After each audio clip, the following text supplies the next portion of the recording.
बिहार के सरकारी स्कूलों के बच्चों के अब हाथों हाथ किताब मिलेगी, यानी उस सिस्टम में अब बदलाव किया जाएगा जिसमें किताबों के लिए बच्चों के अकाउंट में पैसे जाते थे। शिक्षा विभाग ने सत्र 2023 से छात्रों को स्कूलों के जरिए ही किताब देने का फैसला किया है। देश के तकरीबन सभी राज्यों में हाथों हाथ ही किताब देने की व्यवस्था है, लेकिन बिहार में कुछ सालों से खातों के जरिए बच्चों तक किताब मिलती थी। लेकिन लगातार मिल रही शिकायत के बीच विभाग ने किताबों के लिए बैंक खातों में पैसे भेजने की व्यवस्था खत्म करने की योजना बनाई है। छात्रों को हाथों हाथ दी जाएंगी किताबें, खाते में पैसे भेजने की व्यवस्था होगी बंद।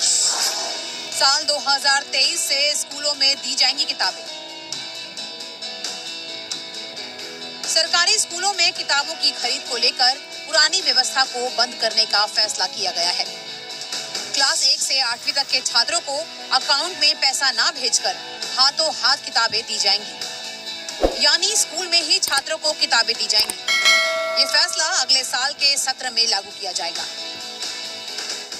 हाँ, हमें किताबें हाथों हाथ मिल जाएगी तो आसानी होगी सिलेबस पूरा करने में, क्योंकि जो बैंक में पैसा आता है वो अन्य कामों में खर्च हो जाता है। अभी पैसा तो बैंक में आता है, लेकिन किताब हाथों हाथ मिलेगी तो फिर हम लोग सिलेबस कंप्लीट हो पाएगा। आज बैंक में पैसा आता है तो पैसा खर्च हो जाता है।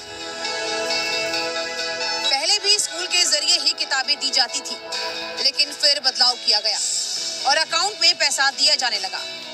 लेकिन जब इसमें गड़बड़ी की शिकायत मिली तो फिर से बदलाव का फैसला किया गया।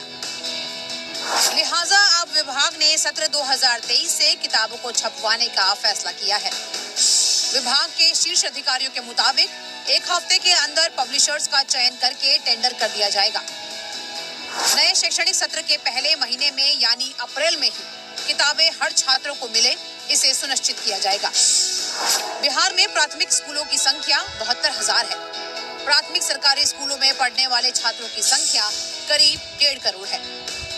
क्लास पहली से लेकर 5वीं तक के छात्रों को 250 रुपए प्रति छात्र के हिसाब से भुगतान किया जाता था, जबकि क्लास छठी से लेकर क्लास 8वीं तक के छात्रों को 400 रुपए का भुगतान किया जाता था। लेकिन अब भुगतान नहीं किया जाएगा, सरकार किताबें खुद देगी। इस फैसले का स्कूल के शिक्षकों और प्रिंसिपल्स ने भी स्वागत किया है। ये जो डीबीटी के माध्यम से बच्चों के अकाउंट में पैसा चला जाता था या उनके गार्जियन के अकाउंट में पैसे चला जाता था, तो पैसे तो उनके अकाउंट में चला जाता था खरीदने के लिए, लेकिन गार्जियन जो है तत्पर होकर के उनको किताब नहीं खरीद पाते थे समय से। किताब हम लोगों को अगर फरवरी या मार्च में भेज दिया जाए, जितना स्टूडेंट होगा 1 को और 6 को छोड़ करके उससे 10 किताब अधिक भेज दिया जाए तो हम लोग सभी बच्चों को अप्रैल में किताब दे देंगे। अब भी पटना में ही सरकारी स्कूलों में सैकड़ों ऐसे बच्चे मिल जाएंगे जिनके खाते में पैसे तो चले गए, लेकिन किताबें अभिभावकों ने नहीं खरीदी। लिहाजा सरकारी पैसों का बेजा इस्तेमाल हुआ। इसे रोकने के लिए सिस्टम में फिर से बदलाव किया गया है।